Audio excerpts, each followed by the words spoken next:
नमस्ते। आप सभी का स्वागत है आज के इस वीडियो में।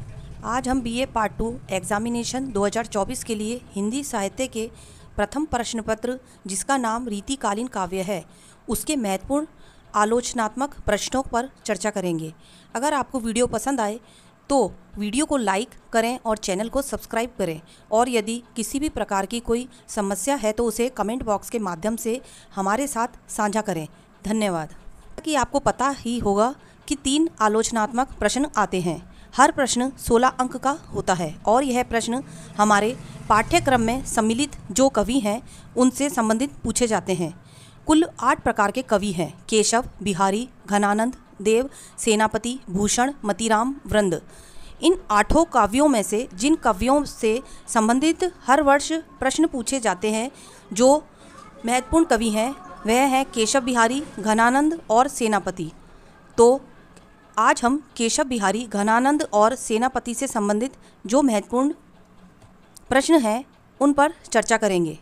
मैं आपको आश्वस्त करती हूं कि यदि आपने वीडियो को पूरा देखा तो आपको अपनी परीक्षा लिखने में बहुत बहुत सहायता मिलेगी।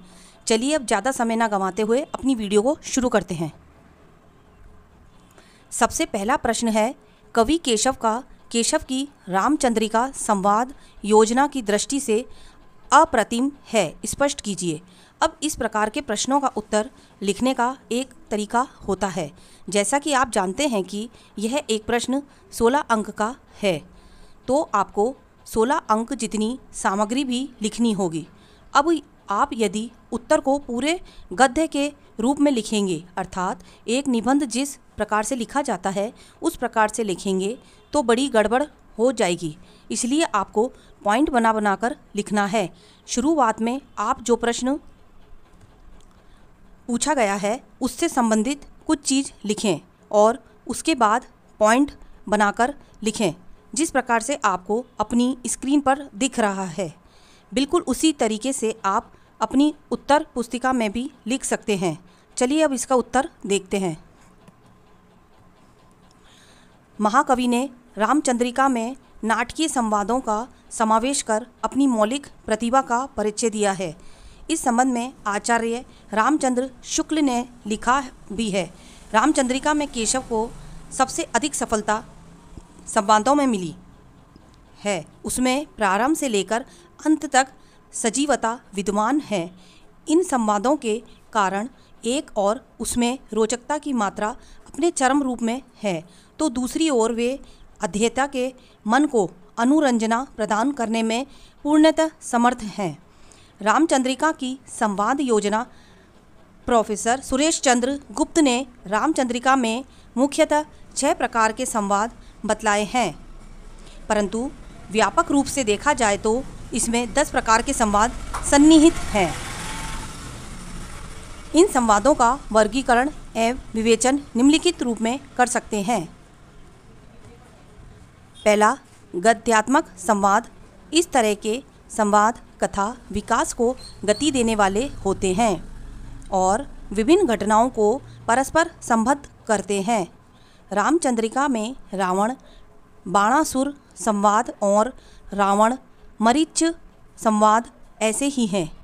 रावण जब राम के विरुद्ध मारीच से सहायता लेने जाता है, तब मारीच उसे सचेत करता है, किंतु रावण नहीं मानता है। रावण, तू अब हो ही सहायक मेरो, हाँ बहुते गुण मानही हाँ तेरो, जो हरि सीतही लियावन पे है, वे ब्रह्म सोकन ही मरी जे हैं। मारीच, रण ही मानुष के जनी जानो, पूरन 14 लोक बखानो। रावण, तू अब मोही सिखावत है सठ, मैं बस लोक करे अपनी हट। दूसरा, चरित्रोद्घाटक संवाद। ऐसे संवादों के माध्यम से पात्रों की चरित्रगत विशेषताओं का उद्घाटन होता है। रामचंद्रिका में इस तरह के संवादों का आधिक्य है। जनक विश्वामित्र संवाद, वामदेव परशुराम संवाद, राम परशुराम संवाद, हनुमान रावण संवाद और अशोक वाटिका में सीता रावण संवाद इस दृष्टि महत्वपूर्ण है। तीसरा, पूर्व घटना सूचक संवाद। रामचंद्रिका में कई संवाद ऐसे हैं जिनसे पहले घटित घटनाओं का परिचय मिलता है तथा कथानक में वर्णनात्मकता का समावेश हुआ है। भरत के कई संवाद इस दृष्टि से द्रष्टव्य है। मातु कहाँ नृप तात गए सुरलोक कहीं, क्यों सुत शोक लये सुत कौन सु, राम कहाँ है अबे, वन लक्ष्मण सिय समेत गए बन काज कहाँ कहीं, केवल मोह मुख तो को कहाँ सुख याते भय। चौथा, प्रश्नोत्तर मूलक संवाद। ऐसे संवादों में नाटकीयता एवं प्रभावोत्पादकता अधिक है। इस दृष्टि से रामचंद्रिका में हनुमान रावण संवाद तथा अंगद रावण जिनमें कठिन संवाद अत्यंत आकर्षण है। यथा हनुमान रावण संवाद। रे कपि कौन तू अच्छ को घातक, दूत बलि रघुनंदन जू को कौन रघुनंदन रे, त्रिशिरा खर दूषण दूषण भूषण भू को सागर कैसे तर्यो, जस गोपद काज कहाँ सिए चौरही, देखो कैसे बंधायो जू सुंदरी तेरी छुरी, छग सोवत पातक लेखो।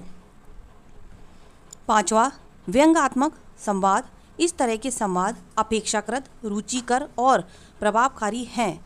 इनमें उक्ति वैचित्र्य एवं चमत्कार दर्शनीय है।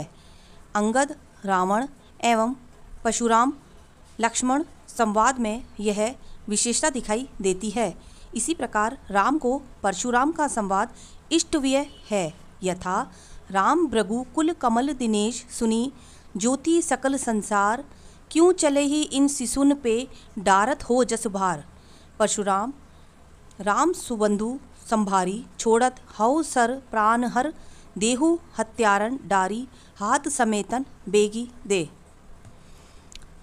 छठा, भावानुकूल संवाद।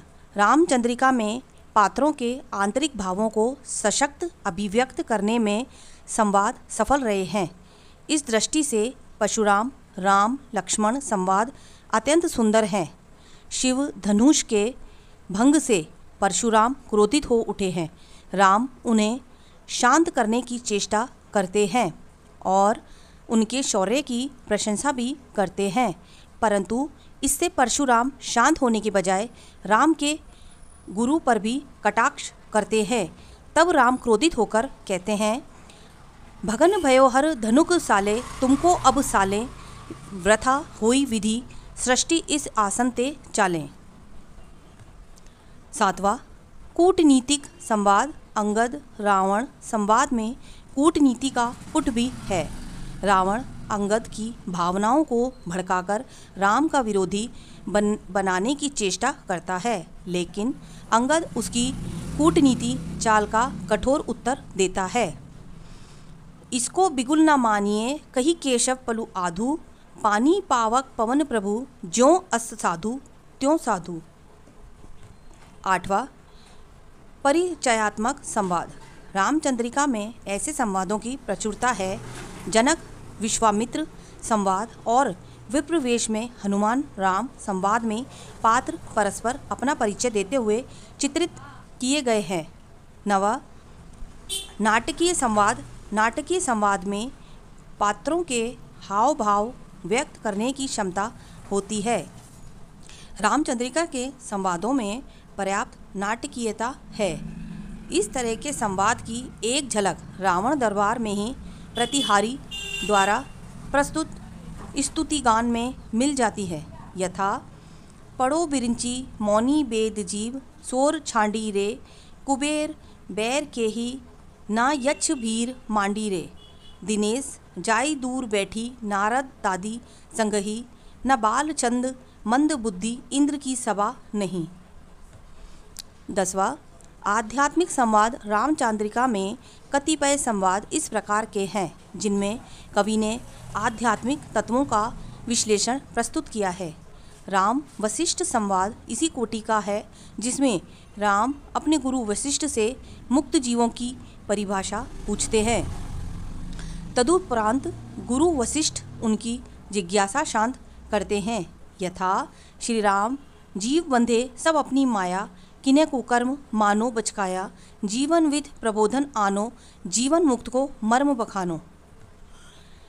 वशिष्ठ, बाहर हूँ अनि शुद्ध हिये हूँ, जाहि न लगत कर्म किए हूँ, ताकह जीवन मुक्त बखानो। निष्कर्ष, इस प्रकार यह स्पष्ट है कि रामचंद्रिका में की गई संवाद योजना निश्चय ही प्रशंसनीय है। इनमें पात्रों की चारित्रिक विशेषता एवं कथा विकास की पूर्ण क्षमता है। इससे रामचंद्रिका में अनूठापन आ गया है। दूसरा प्रश्न है, कवि घनानंद के काव्य में प्रेम, सौंदर्य और विरह का बड़ा सूक्ष्म, मार्मिक और उत्कृष्ट वर्णन किया है। सोदाहरण स्पष्ट कीजिए। अब इस प्रश्न को पढ़ते ही समझ में आ रहा है कि इसमें घनानंद की काव्य संबंधी विशेषताओं को बताना है। तो किस प्रकार से इसका उत्तर लिखना है वह मैं आपको बताती हूँ। सबसे पहले हमें शीर्षक डालना है घनानंद की काव्यगत विशेषताएं, फिर थोड़ा उसके बारे में लिखना है और फिर पुनः हमें पॉइंट बनाकर लिखना है। जैसे घनानंद की काव्यगत विशेषताएं।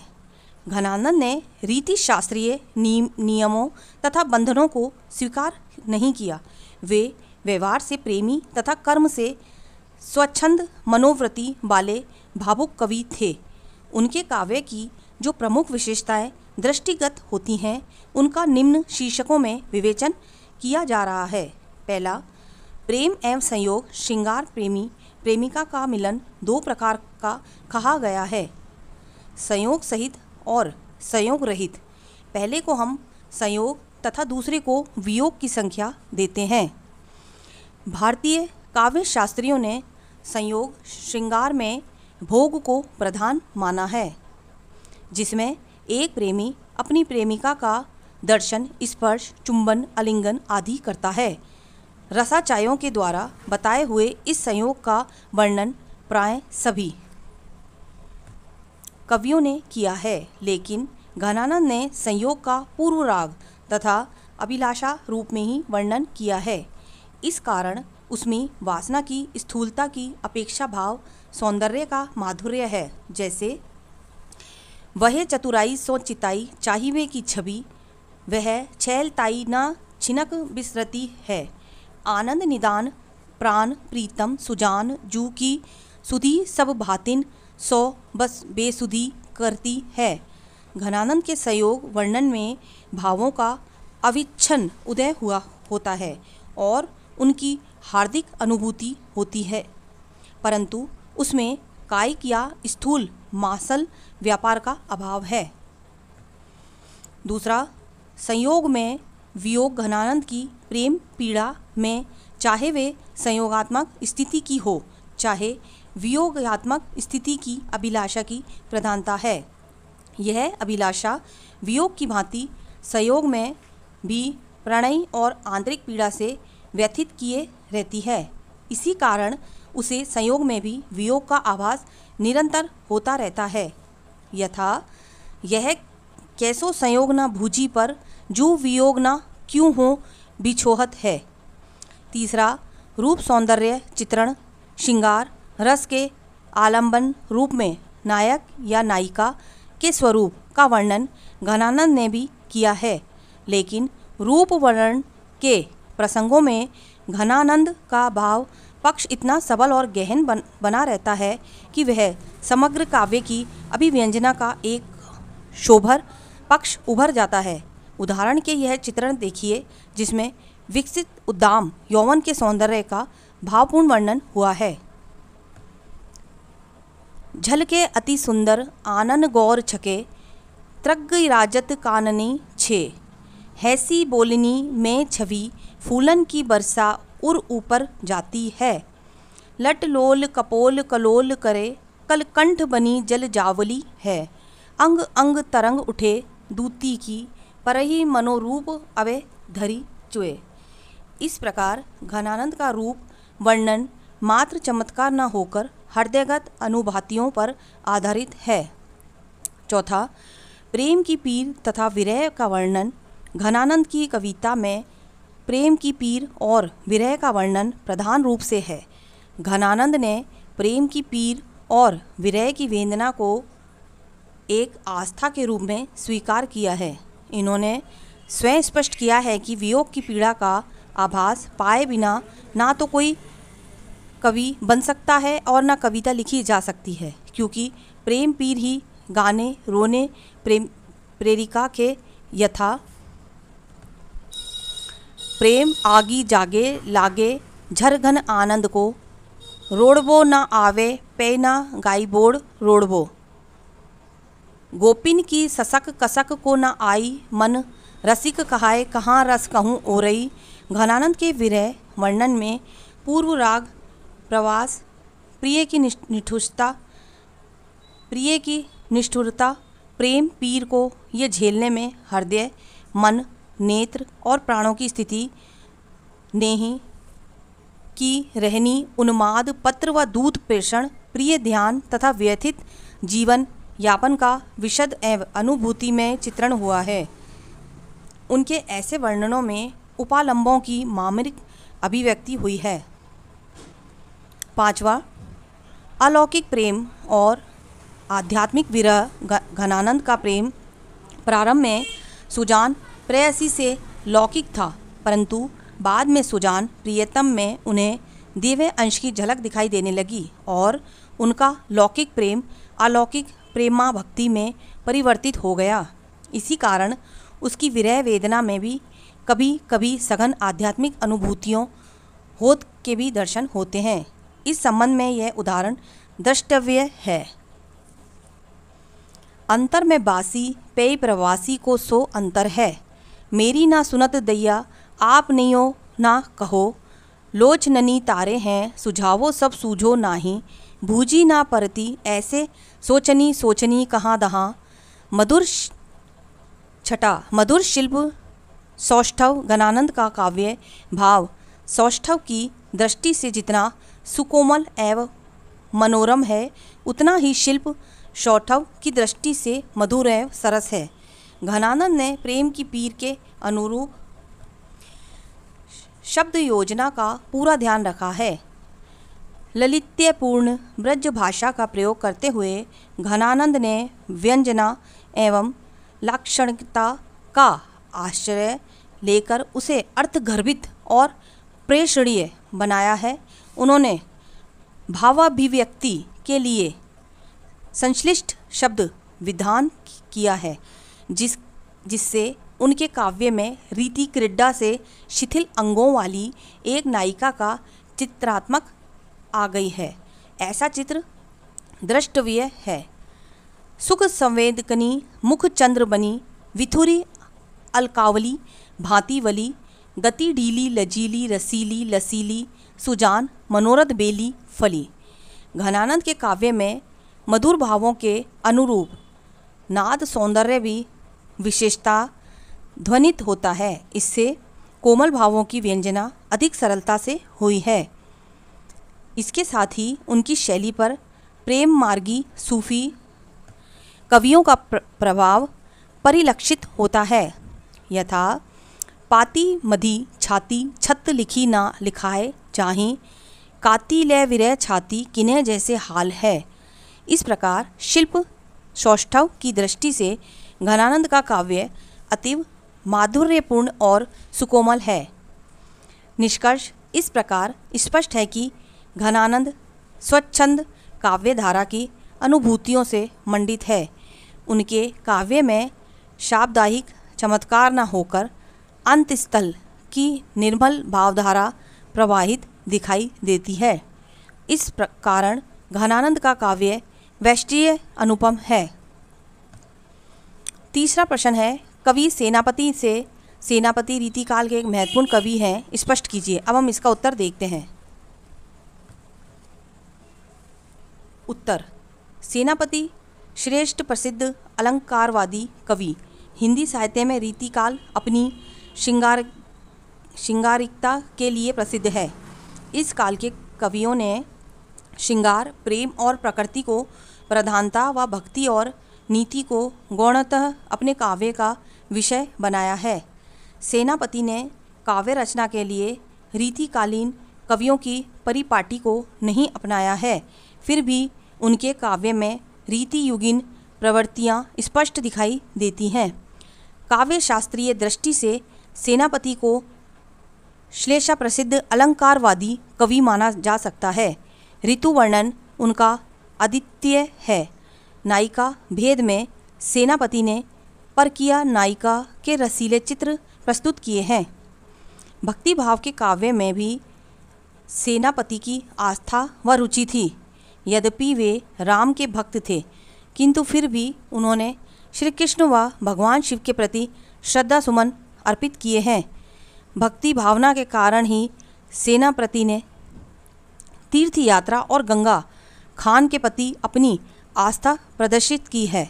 इससे स्पष्ट होता है कि सेनापति मूलतः तो प्रकृति सौंदर्य के कवि थे, किंतु श्रृंगार भावना व भक्ति के उद्गार भी उनकी रचनाओं में प्राप्त होते हैं। श्रृंगार निरूपण, कवित रजाकर और काव्य कल्पद्रुम सेनापति के प्रथम ग्रंथ हैं। इनमें ऋतु वर्णन, श्रृंगार वर्णन, रामाख्यान वर्णन व भक्ति विषयक कविता संकलित है।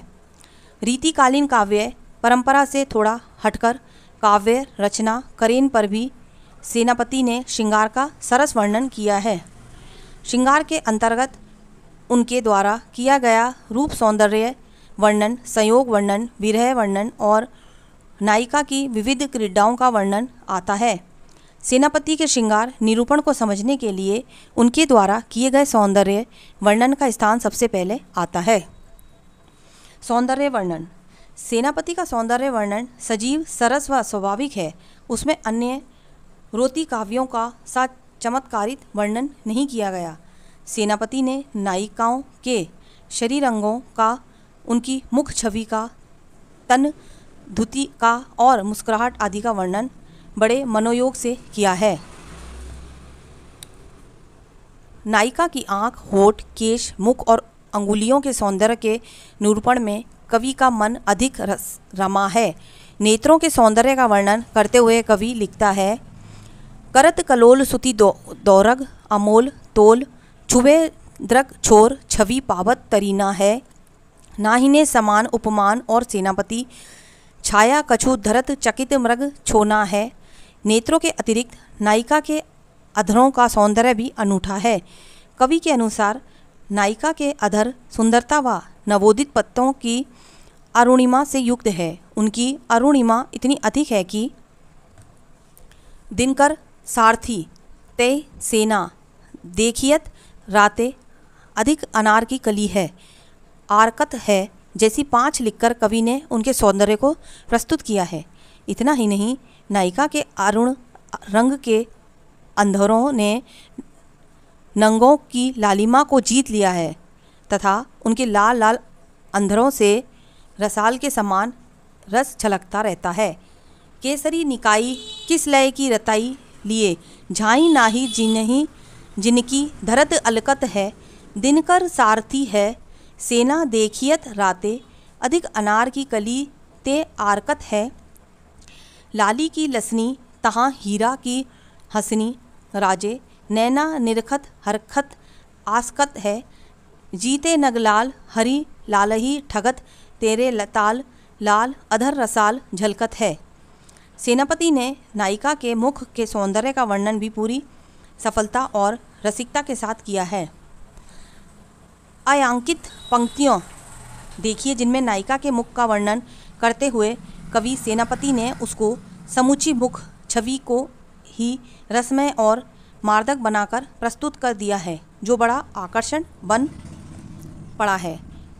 कुंद से दसन धन कुंदन बदन तन, कुंदसी उतारी धरी क्यों बने बिछ रीके, शोभा सुख कंद देखियो चाहिए बदन चंद, प्यारी जब मंद मुस्कानी नैकू मुरी के, सेनापति कमल से फूली रहे अचल में रहे द्रंग चंचल दुरायो, हूँ ना दुरी के पलके ना लागे देखी ललके, तरुण मन झलके कपोल रही अलके बिथुरी के।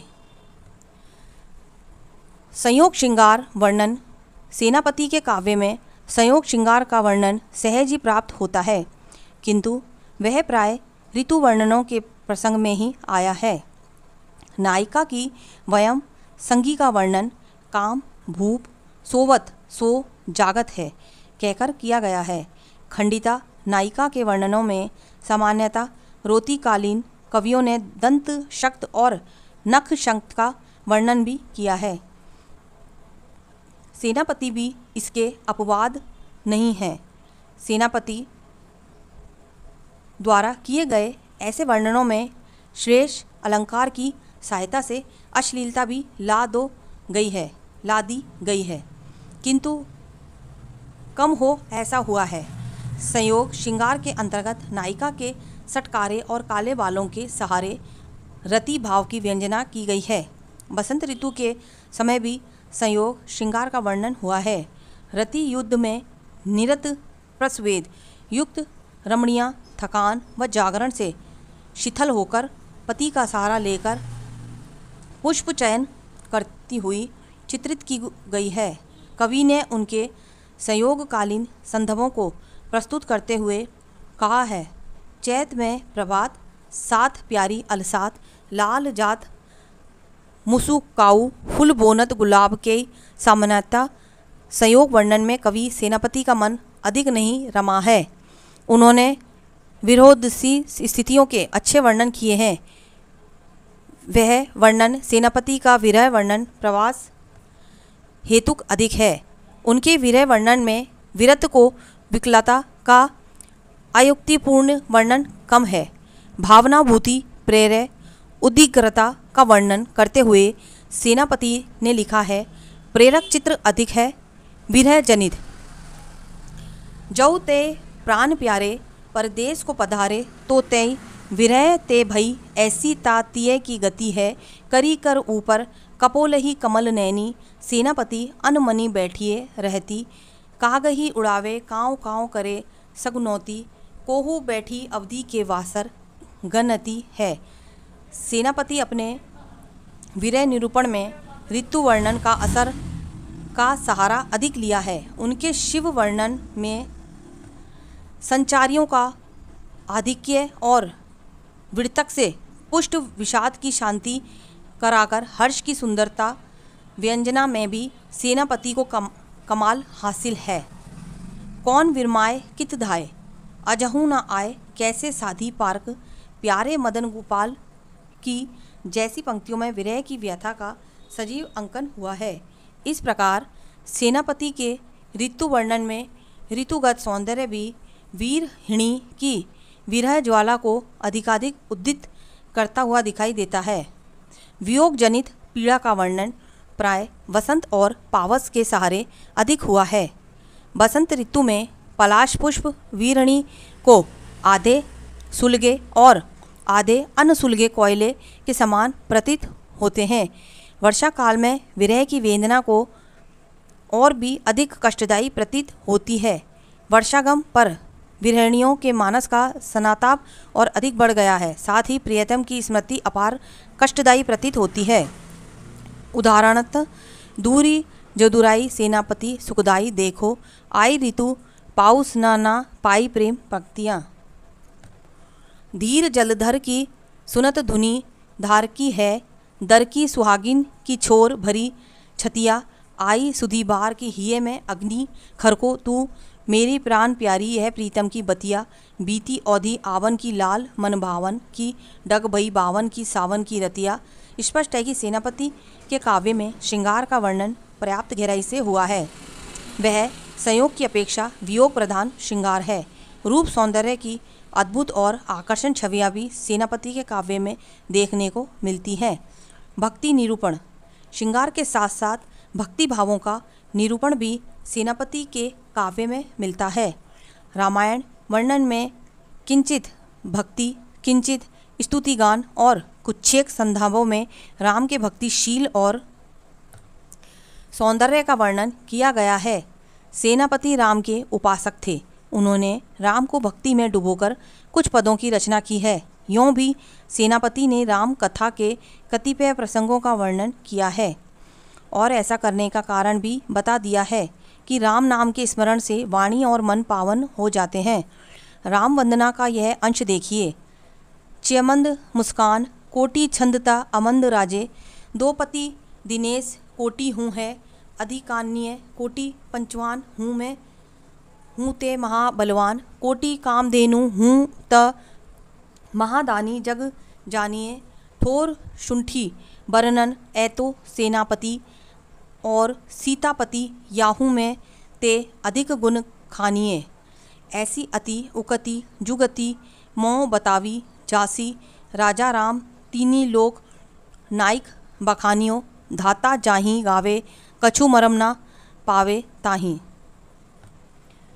कैसे के रिझावे बलि मौन ठहराइए, रसना की पाई पाई वचन सकती, बिन राम गुणगान तऊ मन अकुलाइए, जैसे बिन अनल सलिल की को दीपक है, दीपति निधान मान की भलो मनाइए। ऐसे थोड़ी उकती जुगती कहीं सेनापति राजा राम तीनी लोक तिलक रिझाइए। कवित रत्नाकर में आई 5वीं तरंग में सेनापति की भक्ति भावना को देखा जा सकता है। इस तरंग में भक्ति संबंधी 88 छंद हैं। इनमें राम भक्ति, कृष्ण भक्ति और शिव की भक्ति प्रतिपादित है।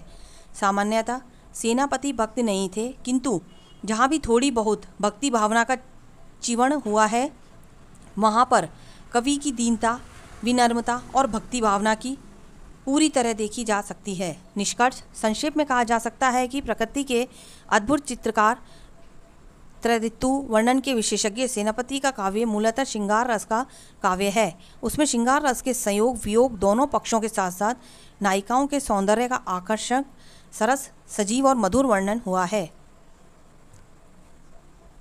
भक्ति उनके काव्य का प्रधान वर्ण्य विषय है।